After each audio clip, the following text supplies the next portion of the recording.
Last orders at the bar!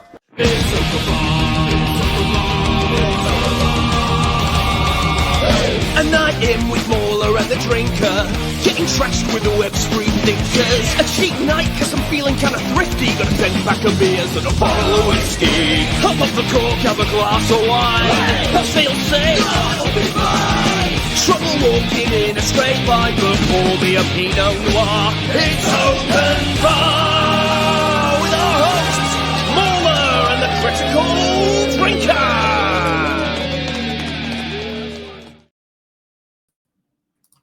I say, that sounds like our cue, Mauler. Well, hello there. Hello, everyone. Welcome, denizens of the last orders, the dregs of society, right here. We are gathered to answer questions and spin yarns for you guys, and we'll do our best with that. Yeah. We are finally catching up and getting up to speed on, well, all the super chats from the previous couple of open bars because we'd fallen behind a little bit and we're not going to let that stand. So here we are, like the day before the next open bar. We're getting it done. Nailing it. You could say that girls get it done. And can't wait tonight, to talk about more Alien Earth on the next open bar. Hell yeah. That's going to be fascinating, I'm sure. Well, we do have the trailer for the next 28 years later, so we can take a look at that. That should be nice, hopefully. Anyway, for the time being, we've got questions to answer. So how about it? Should we jump in? I think we should. All right. Mr. Yang's saying, hello, Bar. What's a movie or TV series that you'd be interested in turning into a game to expand on the story and lore, or just to spend more time with the characters? This is going to take kind of the example that we had last time of stuff you'd think would work as an animated movie or TV series. So I think Firefly, this could be a really good avenue to explore that, because one, you could get the actors back to do the voiceovers, and two, you've got a pretty damn big world that's just ripe for exploration. You know, if you're piloting the Serenity and just flying off to the horizons, you know, see what's out there. Yeah, for There's sure. a whole lot you could do. Crazy idea. A really, really good open world Star Wars game. That would be cool. We got one with that already. Oh, we got Star Wars Outlaws. Oh, okay. Well, I'm sure you've got nothing but good things to say about that. I'm looking forward to your review. Oh well, yeah. I'm gonna praise it. That's the big surprise that people don't expect. I'm gonna talk about how good it is. So. Of course, surprise, motherfuckers! Hell yeah. Chris says, not only were you judged by the backseater, but also John. How have you coped, drinker? Well, I know a bit of lore about this now, because I looked at the clip that you guys put up, and John himself, or someone claiming to be him, actually posted saying, I don't agree with this fucking Fruit Loop. Which I thought was fantastic. John, don't betray him. We triggered some kind of civil war in that room. Yeah, he was kind of like, yeah, I agree with the drinker on like 98% of things. So I'm like, nice one, John. I knew I could rely on you. Instant open bar guest. Yeah. Blade says, my retarded uncle said that Superman wouldn't lose his temper and yell at Lex like he does in Guns Superman. I told him to tell that to Zod's snap neck. True. I hope you did, and I hope he got Stockmanized. One of the most cinematically perfect lines. It's a shame we'll never see it in like delivered by, you know, Ben Affleck's Batman. Just with that voice, it would have just been so good. Tell that to Zod snap neck. Oh, just nailed him. He would just have punches, him with that you know. one. Yeah. Michael says, good evening, gentlemen. I don't know how much 10 loonies will get you, but have a drink on me. Hope that you're all doing well. That's 10 Canadian dollars for you peasants out there. Yeah, thank you very much, man. And we were doing fine. And to the best of my knowledge, we still are.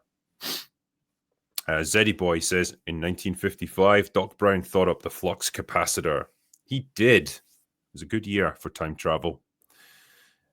Blue Collar Loser says, Jaws is 50. God, we're old. I'll catch the replay. 50, yeah. Did well in the re-release as well at the box office. I think it came up to number 3 or number 2 even.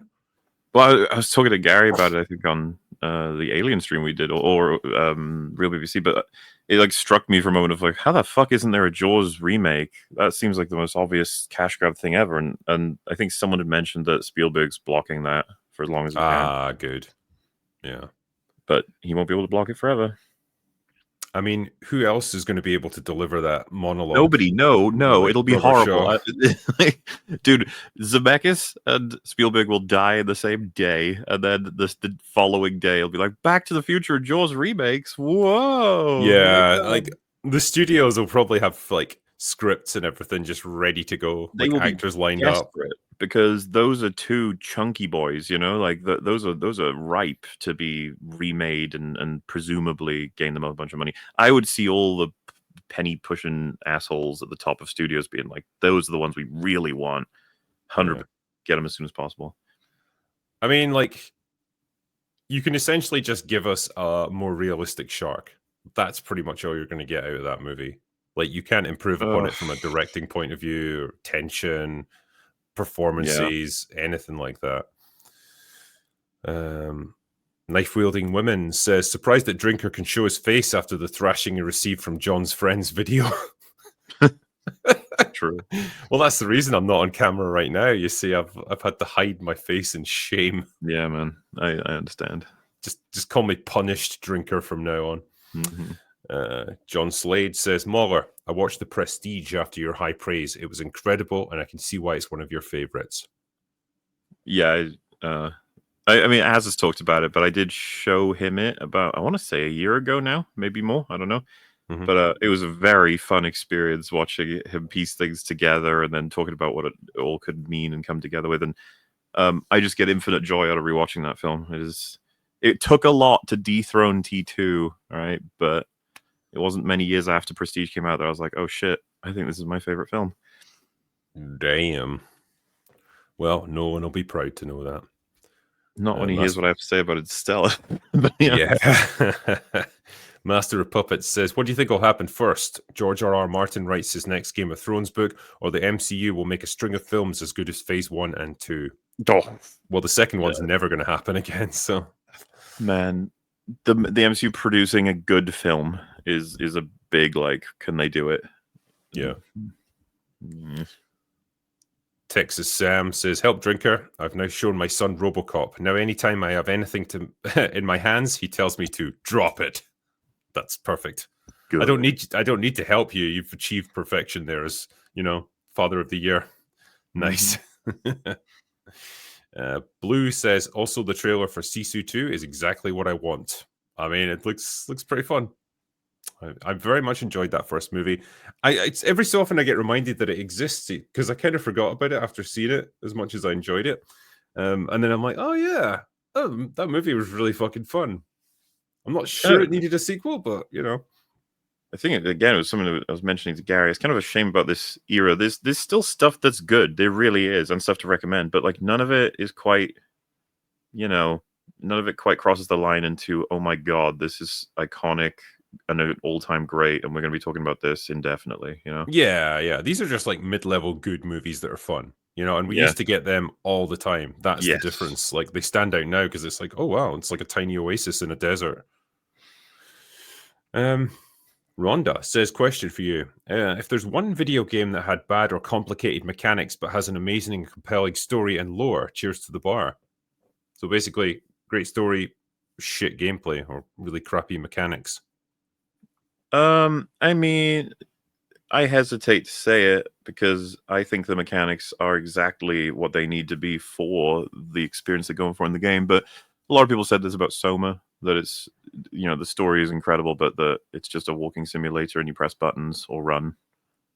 It's that kind of thing. So Still Wakes the Deep has got the same problem where it's like pretty limited interactivity with your environment. It's more just a case of progressing to the next story beat. For me, though, it's just like, I don't know that the game needs any more mechanics than it has for what it's trying to achieve. It's, I mean, there was that whole era of walking sim horror games, and I don't know, them at their best, like Amnesia, The Dark Descent, I don't think it needs any more mechanics. They've really consolidated and figured out what to make use of with the limits they have, but there are horror games with more, of course. I think we could probably both agree, like, Lord of Ring Gollum has got superb characters and story. It's just let down by a slightly buggy interface. I was gonna say, I was hoping you weren't gonna say it was a horrible like gameplay because it's pretty good. They made just a few mistakes here and there. That's all. Yeah. These things happen. It's okay. Yeah, it's okay. Shadowhawk says, "Hail Critical Drunkler and the Mighty Mueller and panel. What is everyone's favorite obscure movie that most people might not have heard of?" Well, I'll mention. I have before, I think, on one of the catch-ups over from but I ended up showing Drinkard as well. Anthropoid feels like nobody ever watched it, and covers a pretty amazingly interesting element of the war, World War II. That was the assassination of Reinhard Heydrich, I think is his name. Yeah. Third in command, somewhat, of German army, and he the film is just about like basically what because it's surprisingly there's good actors in it too, right? Like Cillian Murphy and I forget the name of the other guy, but he's been in a handful of stuff, and then Toby Jones and some others people would recognize. But it's quite a personal story, and then it's got plenty of really great tension in it. I love like one of the scenes in it where they try to assassinate him. I think the tension in it is like one of the best in a lot of movies. Yeah, I don't know. Just nobody really saw it. Nobody cares about it. It disappeared into history, and I thought it was much better. It deserved a better, I guess, reputation than that. It deserved a better fucking title. Anthropoid is really not representative of what the movie is. Like, I know it's like the name of the operation and stuff, but like it doesn't really scream like World War II drama. You know what I mean? Like it almost sounds like a fucking sci-fi movie or something. I get you. Yeah, it's a strange name for a movie. Yeah, I would need to think about it a little bit and come up with something slightly better. But yeah, I think that perhaps let it down as well. Don't get the impression it was done on a huge budget either, so it probably didn't have much of a marketing spend. I'm not even sure what release it got because it doesn't have a box office. Yeah, or like the one I would. Yeah, the one I'd probably reference is, and I don't know like how well known it was, but I'd never heard of it until you showed me it. Was The Hunt with Mads Mikkelsen. I thought it was a superb movie. That's one of the best movies ever made, IMO, about what it's about, so to speak. It's holy shit. I've seen that movie many times at this point. I think everyone should see it because of what it tries to make a point about. Yes.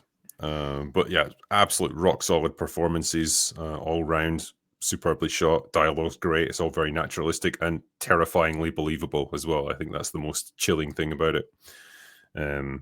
So yeah, excellent movie overall. And like I say, I don't know how well known it was, but I certainly hadn't heard of it until you told me about it. Yeah, and so for anyone listening, The Hunt, not to be confused with the, I think, 2020 one, but the 2012 one. And it's, I want to say it's Netherlands. I forget specifically whether like a Swedish film or not, but it's Mads Mikkelsen is the star, and it is the kind of film I would recommend going in blind and just take it for what it is, because the first, I'd say 20 minutes, you'd be like, what is this? And then it'll become clear, and then it becomes extremely engaging, I would say. Right, definitely. Philip A. Demick says, the revolution will not be televised. It will be on YouTube. Damn right it will. And possibly Twitter. My Tigger says, did you guys see the Joe Rogan podcast with Graham Linehan, the Irish writer who wrote Father Ted and the IT Crowd? He was brutally cancelled in the UK for standing against the trans activists. Get him on the show, Drinker. Yeah, I mean, I think this was probably sent to us before he was then arrested at Heathrow Airport just a couple of days ago. So, yeah, what a wonderful world we live in. You know, it's he sent a couple of mean tweets, and that was enough to get him arrested by like 5 armed police officers. So, yeah, if that doesn't get people worried about the state of the UK, I don't know what to tell you, but it's a bit concerning, really. And that's regardless of how you actually feel about his views. The fact that anyone is getting arrested for just saying things on Twitter is pretty scary stuff. I even say, because we talked about it on Real BBC, it's like if it were a call to direct violence, I could understand. Sure. And like specifically targeted, but I don't know, man. Below that, like it should be really difficult to be arrested for tweets. It really should. Yes, yeah, absolutely. Ed Song says, Muller, you were the least damaging review of Last of Us Season 2. We'd like to extend to you a cinematic experience of Season 3. When can I get you confirmed for? You can take Disparu as Gary and Drinker. Least damaging review of Season 2? Maybe because you didn't review it? I don't know. I guess. Well, did you hear what I have to say about each of our episodes? I was miserable about that. Like, dragged through that fucking show, kicking and screaming. I think it might have damaged our friendship for a while if I made you watch it. I started watching it with Fringy, and he was just like, I don't have to watch this, do I? And I was like, no. And he was like, you can just do it. I was like, thanks. It makes it that much more difficult when you don't have someone to just laugh at it with, you know? Yeah. Oh, and I had it on 2x speed, I'm pretty sure I mentioned as well. And it was still incredibly difficult. Yeah, it's a slog. Snacks says, nice stream Tuesday. Good talk. Cheers. Thank you. It was good fun. I enjoy hanging with you guys. Filthy Communist says, Drinker, would you be interested in doing a production hell episode on the Hobbit trilogy? Apparently it was quite the ordeal to make them. Yeah, I mean, I've heard various things. Like, I don't know whether it lends itself to a production hell, if it was that bad, or if it was just general, like, yeah, people were a bit pissed off and they were working to tight deadlines. You know, maybe production purgatory. Possibly, yeah. The one I did on The Wizard of Oz was wild, man. I mean, I knew that was quite a notorious movie, but I didn't know the full details of how bad it was until I did some research. And it's like, oh yeah, I've got to cover this. Yeah, really was. Derek says, the conversation about scorpions from Alien Earth reminded me of Why Does a Stone Sink from Rings of Power. Classic. Yeah, rocks are sinky. Zuki says, cheers everyone. Excited for season 3 Alice in Borderlands, asking especially because Disbrew is on the panel and the new trailer dropped. Yeah, he can't answer it right now. I assume he's excited. I certainly am. I'm intrigued to see where it goes next. I very much enjoyed the first 2 seasons. I thought it was a good show. Which show, sorry? Alice in Borderland. That is, late September, I think. So soon, the 3rd season. And yeah, I'll jump in on it. I like the 1st and 2nd season. I'm not particularly passionate about them though. I don't know if you are. I enjoyed it. Yeah. You know, I'm not in the camp of I'm hyper invested in it or anything, but it's like, yeah, this is good, enjoyable show to watch. I think it was great that I had access to both seasons right off the bat, and I could kind of binge it because I blasted through it pretty quickly. So yeah, I'll be curious to see where they take it next. It's quite an interesting premise. And yeah, in terms of grabbing you, the first episode obviously does a great job with that, and then I think it's episode 2 or 3, wow, it goes in a direction I did not expect in terms of which characters are still around and which are not, which is impressive. Rare Candyman says, did you guys ever play Left 4 Dead? Wouldn't that make a simple, action-packed, fun film if done properly? Yeah. Sure, I think you could have fun with that. I played Left 4 Dead 2, I think, back in the day on the 360. I played a shit ton of Left 4 Dead and Left 4 Dead 2. It's, good fun stuff. Especially when you've got to batter the clowns. It's like, get that fucking clown! Yeah. They just have fun with it. Cannon Falderall says, Drinker in 1955 also saw The Blackboard Jungle, one of the first Hollywood films to use rock music in the soundtrack. Bill Haley's Rock Around the Clock, thus setting James Gunn's style in stone forever. Cheers. Fuck, it's got a lot to answer for then. But yeah, that's quite a neat fact. Johnny's says, the Terminal List Dark Wolf is a pretty decent for a prequel series so far. Anybody else catch the first 3 episodes yet? Not yet. I'm curious about it though. I'd be tempted to watch it. Did you watch the Terminal List? I've not seen anything to do with that. But now I'm a little bit confused. There's multiple seasons and then they're doing a spin-off as well? Yeah, prequel by the looks of it. Yeah, no. Okay. This one, I don't know how this snuck through, but guys, what's your thoughts on Plinkett's recent Star Wars video? Oh, we gave many thoughts on that. Yeah, I was going to say we've covered it a couple of times, but just broadly, it was disappointing. I hope for more insight and, I guess just an angle that hasn't been done before. And I guess in a sense, we did get something new with the Acolyte portion. It's just it's a take, that's for sure. Yeah, I think same view overall. It was pretty much, I got to the end of it and just thought, why was that video made? Why did they put so much time into making something that just didn't really tell us much? But okay. Captain Falco says, hail panel, all of you should watch Freerin at Journey's End. Great.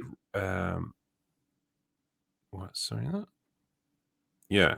Great rat about an elf you must reconnect with humanity because she never ages after her party defeated the Demon King. I think give All a right. great rating, but yeah, 8 No, out of they mean 10. rat. It's a EFAP thing. Good rat. It means Great good rat. art. Ah, well, there you go. You can't bring EFAP sayings into the open bar, okay? It just doesn't work like that. They can and they should. Logan Johnson, bit off topic, but have any of you guys seen the trailers for Sisu 2 and Beast of War? The latter looks like Jaws and World War II had a baby together, and both look like great fun. Cheers to you in chat. Is this going to be a running thing now, right? Kind of like Primitive War, where it's like, okay, let's take a monster, put it into like a historical war setting, and just turn it loose. Because we already had dinosaurs in Vietnam. Well, now, what is it? Why not? Why not, indeed. Patrick Mulligan, K-pop Demon Hunters review drinker. Given how often you talk about good and bad women superheroes, you should watch the best example of them this year. It is literally like a bunch of like female pop stars that have to kill demons, right? I mean, I'm correct about that. Sorry about K-pop Demon Hunters. From what I've heard, it is an ancient tradition of keeping demons at bay with music, and the newest generation is a K-pop band, and so it's very child-friendly sort of thing. Yeah. I will give it a try at some point. Yeah, because I've specifically stayed away from any spoilers or anything, so I don't know where it's going. I don't know anything about the world that it's set in, but sure. Greedy Greenfield says, Drinker and Mauler, how would you make the perfect Alien versus Predator movie? P.S. Drinker, can we get an Alien Isolation review? Would have made a much better show than Alien Earth if they had just adapted that. So I've heard. Yeah, people say much good things about Alien Isolation. Never did get around to playing it. I don't know that we can make a perfect Alien versus Predator movie before figuring out what the fuck Alien and Predator as franchises are doing. Like, that needs to be solved first. Yes. And I don't know, man. Like, people act as if like there's an incredible movie out there to be made from this, and just no one's quite solved the puzzle yet of how to do it. Maybe there isn't necessarily. Maybe it's just purely a gimmick, and it's not really got much to it beyond that. I mean, it's inherently a bit professional wrestling sort of feel, which is fine. Yeah, but you're not going to be getting Predator or Alien level quality out of this if you put them against you, because it's inherently a hype movie of like, oh, I fucking kill them, yeah, they're going at it, as opposed to something atmospheric or contemplative or this is just Freddy versus Jason all over again. It's like, oh, what would it be like if we smashed these two toys together? Like, which I love Freddy versus Jason, but you know, it's got its plot in culture. If either of these franchises are going to work, they have to be about like the human experience. So from Alien, it's like, oh my god, like how do humans take on this, this cosmic horrific threat that's, literally turns them into eggs and uses them for reproduction. And then in Predator's case, it's like, well, how do you take like the most powerful, dangerous soldiers on Earth and then put them against something that's not of this Earth? And like, how do they even begin to grapple with something like that? Pretty simple ideas, but like it needs the human element in it to make it work. It's about the humans, and in some extent, the human spirit overcoming that, which is pretty important. If it's literally just predators fighting aliens, it's like, well, I'm not really invested in anyone winning here. I don't care about either of them. Yeah, a lot of problems to solve. Balezar says, you should check out Kill Me Again 2025. Great movie, right up y'all's alley. Fresh take on the time loop. Kill Me Again. Have you seen that? I've not even heard of it. Let's have a look-see. I do like these time loop kind of movies. There was one, Happy Death Day, I think, from a few years back. I found that quite fun. That's like a comedy as well, right? Yeah. It's like a girl getting attacked by a serial killer, and just like every time she gets killed by him, she has to, respawn and try again. Maybe a sequel, I think. I've seen the first one. I don't think I saw the second. Right. I haven't seen the second one, no. Woogie Boop Bafoob says, RDJ looks more like Ariana Grande every day. Yeah, he needs to bulk up. Someone getting that man a fucking bacon cheeseburger. Jesus. Snex says, Doomsday would be a masterpiece if Deadpool brings in Kirk Lazarus to fight Doom. Make it happen. I'd pay for that. Chris says, Avengers Doomsday is slowly turning into Tropic Thunder. Kind of feels like that. Maybe I'm going to end up doing a production hell on that one day. Oh, probably guaranteed. Should we just start fetching all these like announcements as they come out for the eventual video? Yep. I hope the fighting rumors are true. I honestly do. Did we ever hear any more about that? Is there any confirmation? I don't think we've gotten a confirmation on who the fight was with, like definitive, but it seems like it's real, the fight in general, I mean. Yeah. Dave's Arc says, "Hey Drinker, is it true that old Scotsmen have a claymore in their basement?" I mean, I've got a sword right next to me, actually. I've got Anduril. Got it from a really nice sword shop in Edinburgh, and it is a beautiful reproduction. How much does that cost? That was about 300. So I would grab that if I could. Yeah, I'll get that someday. That's the sword I definitely want. there's a kind of basic bitch version that was maybe 190, and then you get the deluxe version that's like 300, and that's just got like, you know, superior sort of etching and stuff, like better detailing on it. The even the handle and stuff is wrapped properly with like you know, a leather hilt cover. Well, presumably it has like a mileage equivalent of how many orcs it's killed, because you know, I'm assuming before you bought it you tested it on some orcs as well. It's more like, yeah, how many orcs can you kill with it? Like, how many heads will it go through before, you know, you need to sharpen it and stuff? And it's I've been told it's guaranteed for at least 50, which I think is decent. No, it's not bad. It's not bad. I think some people think 50 is low, but then when you see it play out, 50 it's a lot. It can fill a whole movie. Sword, yeah, the damage really comes from like swiping against other swords. It's like that's gonna put some dings in that blade, you know, and you need to be prepared for that. So John McKinley says, "A Scotsman, an eldritch god, a lesbian, a Kiwi, and a black guy walk into a bar. I feel like there's a fantastic punch here. Hail, gents, have a great show and cheers." Thank you. Cheers. Scotland says, "Good day, lads. Once Upon a Time in Hollywood sequel focusing on Pitt's Cliff Booth, written by Tarantino and directed by David Fincher, is currently going ahead. Thoughts?" Is that actually happening? As far as I'm aware, yeah. And Quentin Tarantino has a fucking weird comment. I'm paraphrasing, but I think he said, like, I'm very happy that David Fincher's the one that's going to be directing it because he and I are like the only good directors right now. It's something like that. I was just like, okay. Yeah. I'm definitely, I want to preface, I'm definitely paraphrasing that. I remember it coming across as though it was quite a vain statement, but I can't remember what it was exactly. And to be fair, I like Quentin Tarantino's vain statements. They're very fun. He does not hold back on his opinions of Hollywood. And I don't want him to ever. Keep being you, buddy. But also, keep making movies, you fuck. Yeah. It's like, stopped. 2019 was the last one. Get going. Well, didn't he run out of steam with it? He was going to do one called like The Movie Critic or something, and he's just like, "No, I'm pulling the plug on this." Wasn't sure how to definitively make it interesting, I guess. This stupid obsession with I only want to have 10 films. I just like, what? Don't you have any more stories you want to tell? Is it just empty? It's like, oh, okay. I guess you solved it. It just doesn't seem. I don't know what's going on. I wonder if something like else. Like maybe you don't want to fuck up your record in a way. Yeah, I mean, he's kind of like going out on a high to a degree. Well, Once Upon a Time in Hollywood, not my favorite Tarantino movie, but definitely a solid end to his filmography, if such a thing would happen. But he's not old enough to stop, you know? Yeah. There's a definite element of like wankiness to that mindset of like, oh, I've only got 10 movies for my entire career that I can do. And, you know, each of them will be a pure masterpiece, and that's why I can only do such a limited number. Like, oh, come on. Yeah. Get over yourself a little bit. You're good, but you're not that good. For fuck's sake. Yeah, there's a sweet spot between what he's doing and what Ridley Scott's doing. You need to find it. Because it ain't one or the other. Never go full Ridley.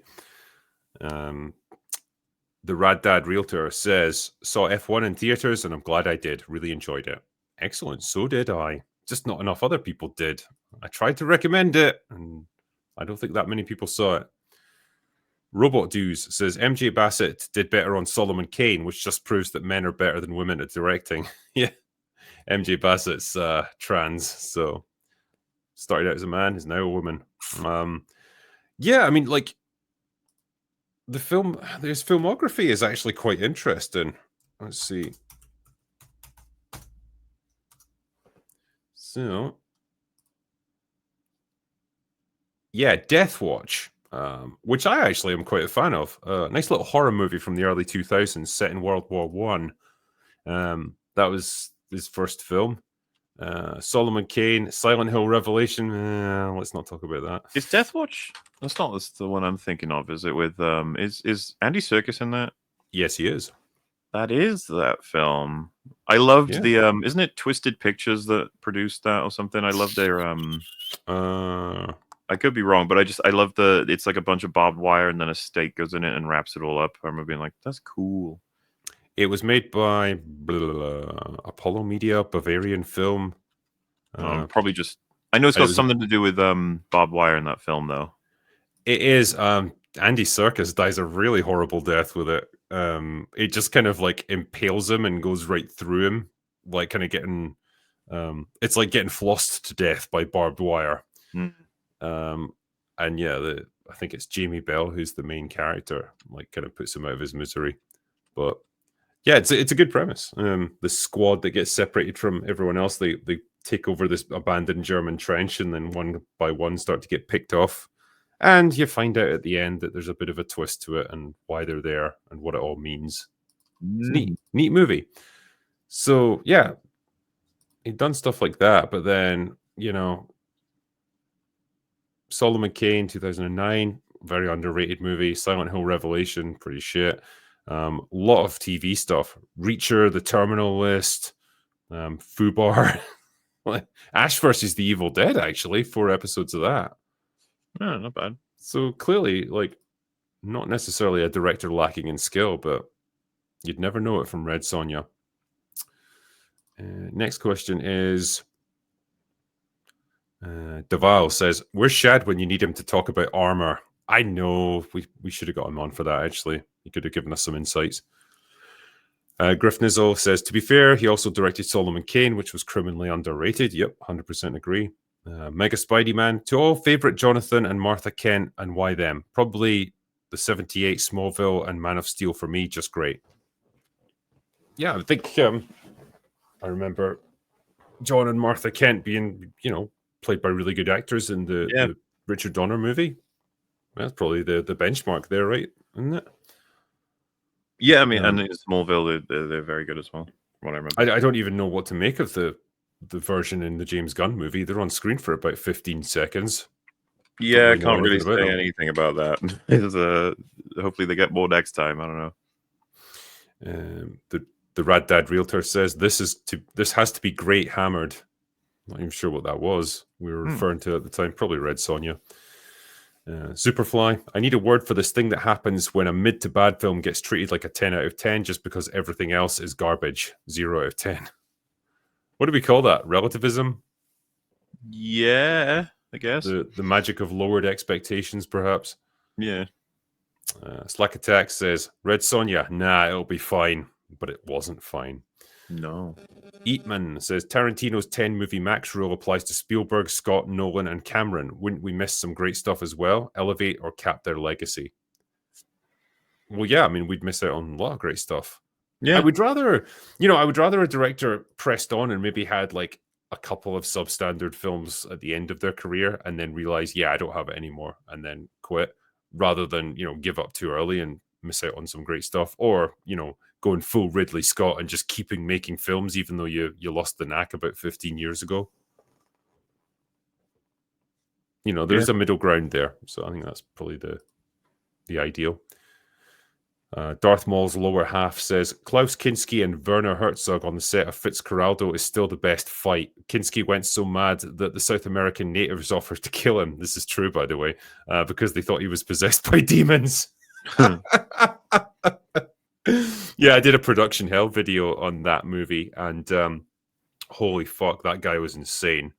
And the weird thing is, Herzog had worked with him like 2 or 3 times previously, and I think they'd either gotten into fights or like Kinski had straight up threatened to kill him on every one of those films, and for some reason he just kept hiring him, bringing him back.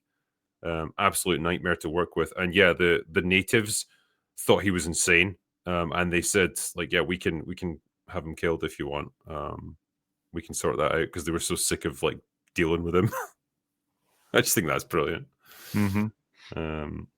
Eric K says, Drinker, Bella can beat guys with tard strength. That's true. That's a powerful thing that we shouldn't underestimate. Well, they showed that in the beginning of season 2. Yeah. And female tennis players play the best of 3 sets, men 5 sets. They get paid the same for less work. That's interesting. Well. Just don't have the stamina, you see. Insane Hippie says, feminism has never been about equality and never will be. It's all about destroying Western society and pushed by socialists and communists. Well, I think at some point feminism was just about trying to get equal treatment and equal opportunities. It's just, you could argue it's been kind of co-opted in more recent years and become something quite different.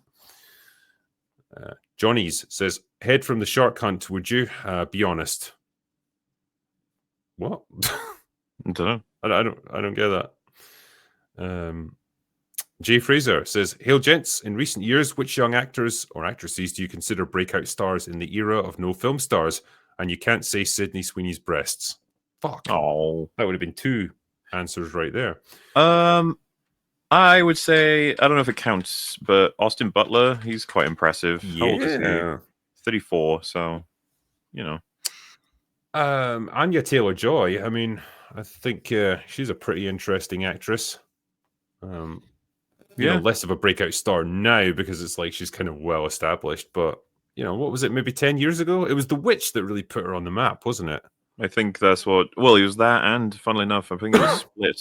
Because yeah. I remember watching Split and being like, she's pretty good. And now she's like everywhere. So I was like, oh, yeah. Margaret Qualley probably qualifies for this as well. What's she in? Well, shit tons recently. So you got The Substance was one of the more known things recently, but she was in Once Upon a Time in Hollywood, actually. And she turned up in Happy Gilmore too. I thought that was funny. Okay. There's a lot of films you maybe not have seen. I know Drive Away Dolls was something she did recently. She was in the Leftovers show. She's getting around, and she even got picked up by Kojima, I think, for Death Stranding 2. Oh fuck! It's like every time Kojima announces a project, I just kind of roll my eyes and be like, "Okay, it's going to be another batshit insane bit of nonsense." Mark A says they aren't mentally handicapped; they're handy capable. It's Hollywood quality writing, lads. That's true. Yeah, it is handy capable. Michael Ruland says, hail panel, Adam Bush from Buffy has been doing smaller podcasts on media and oddly internet lol cows. Maybe a good guest for the bar or EFAP. Regardless, best to you all. Which one is Adam Bush again? So he was technically the villain of season 6. I don't know if I was more specific. He was the guy that shot. Well, I'm just going to bring up a picture just so see if I recognize him. And I don't. Yeah, I'm not too surprised. Oh wait, actually, I don't even know. It was season 6. I don't even know if you saw that. Don't think I did. No. It's the best season. He's got a pretty creepy look about him, though. He's actually, he plays a bad guy and he does it honestly ridiculously well. He's very effective. He's like one of the most hated characters in the whole show. He's Joffrey levels of like, well, you did that properly. Nice. All right. The Rad Dad Realtor says, almost forgot. I've been meaning to give a shout out to the channel Roanoke Gaming. He goes into autistic detail on movie monsters or viruses or whatever. Good times. I feel like I've heard of him. Roanoke Gaming. Yeah, I've definitely heard that name. Jay Fraser, I'd recommend comedian George Carlin's rant on soft language, particularly on how shell shock became battle fatigue and eventually became PTSD. I've seen that rant, actually. It's really good. Yeah, I mean, pretty much everything that he did was. So the man was on fire. Colin Walker says, dwarves are the war midget. Okay. Just Being Me says, that final scene from episode 4 gave me Spaceballs vibes. Alien Earth? I think it is, yeah. So the lung alien, I guess? Is that the final scene? Oh, yeah. Is that where they're growing it in the lung and then it escapes? That does feel like a Spaceballs joke, that it, like a facehugger's latched onto a lung and it made an alien. That's just like, what? But yeah, it's in a real show. So cool. I might pick it up again tomorrow and watch episode 5.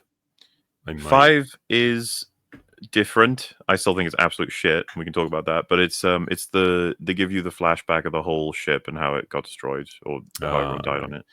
it's being sold as like, oh, it's like an alien movie all in one thing. But I fucking defy you to get attached to any of the characters. It's going to be tough, but good luck. Yeah. Also, to do this, an episode 5 of 8.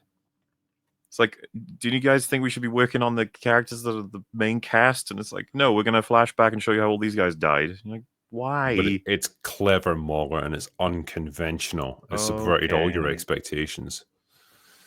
Captain Butt Chicken says Doomsday will be Marvel Disney's eulogy saying goodbye to the best characters, and most are going to die, especially the expensive actors. Well, especially the old ones. I mean, fuck me.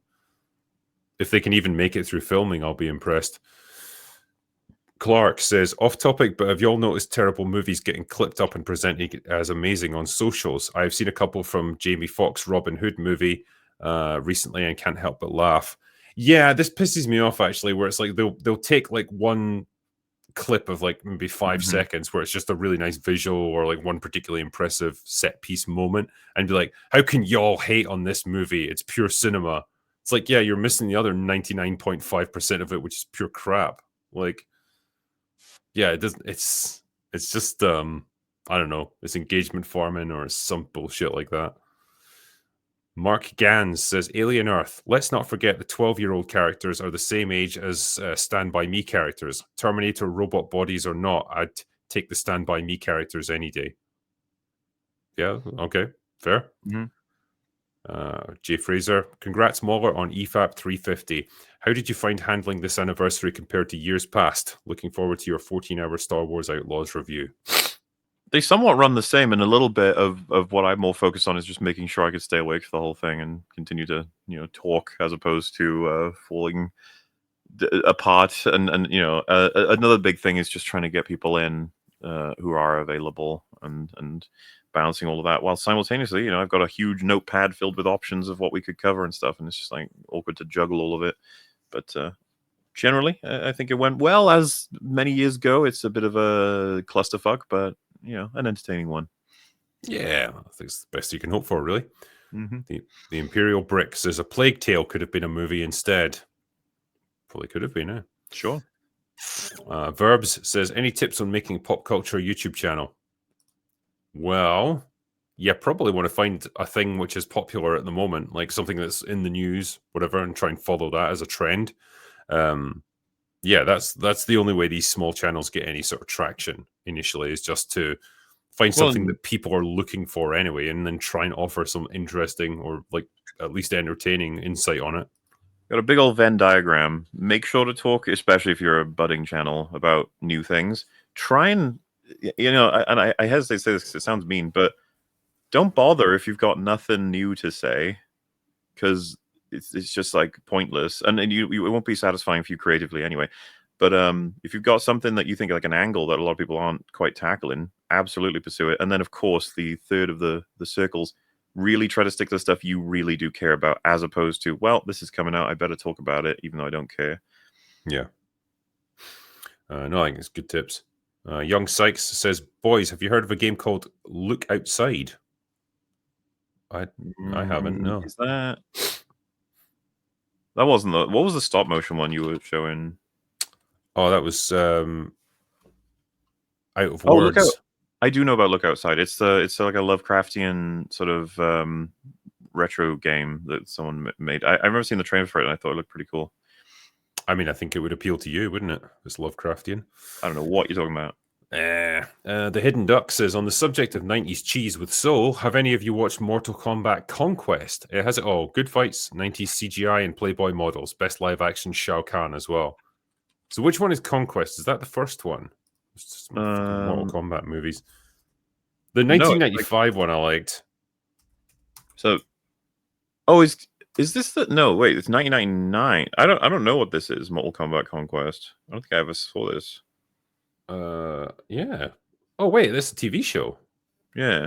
Oh, I didn't realize that. I didn't know there was a Mortal Kombat TV show. What the fuck? How was this made? I don't know. American martial arts television series developed by Juan Carlos Cotto. I feel like I've never heard of this. Hey, Kristanna Loken was in it. Before her Terminator 3 So days. was Daniel Bernhard, who I always try to want to highlight because I've seen him in so many fucking movies now, and I feel like he deserves a chance to do some acting or something because he's always he often gets to play the mini boss. Yeah, he's been in loads of Oftentimes he's Bloodsport movies, like fighting tournament stuff. yeah, well, because he's the one that John Wick has to sort of face off with before he can get to the main boss. Remember they have that big fight after Willem Dafoe saves him from strangling. He's Yeah. he plays one of the major agents in The Matrix. I think Morpheus fights him on the truck. Oh yeah. He's just in. He was in Nobody and Nobody 2 because he's always in any movies that have any kind of battling stunts because he's just really good at it. That's what he does. And I'm like, because he sometimes will get a line or two, and I'm just like, man, I feel like this guy deserves. He's been doing this for so fucking long. Like, He's earned it. let him, do something a bit more. Someone out the there. man cook. Yeah, He was in Logan as well. So you just looked at his shit and you was like, oh wow, yeah, I know that. And if you watch these films and stack them all up, you'll be like, oh shit, he's in, yeah, and he's doing a good job in every one of them. Yeah, no, I was looking at his filmography there. Yeah, he's been in so many fucking action movies.